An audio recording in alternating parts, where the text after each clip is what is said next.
In this video, I'll show you how you can fix Rainbow Six Siege, high ping and network lag.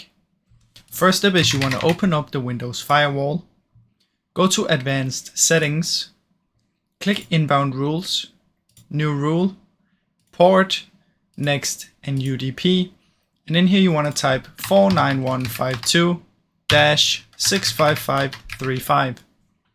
Press Next again, and then you want to allow the connection, Next, all three, Next, just call it Rainbow Six or something, and finish. Once you've done that, you can close it down.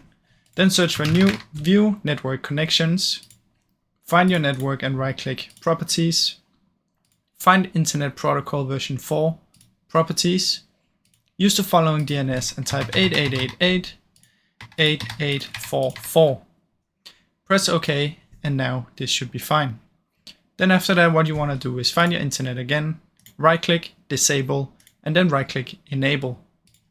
Once you've done that, what I suggest you do is you come here and search for CMD, right-click, and run as an administrator. In here you want to type ipconfig space /flush DNS. Then type net sh winsock reset. After you've done this, just close it down. Come here and search for network reset. Reset now and your PC should restart. If it doesn't restart, just restart it yourself and then it should hopefully work. Now I really hope this video helped you. If it did, please leave a like and subscribe as it helps me out a ton. Thank you so much for watching.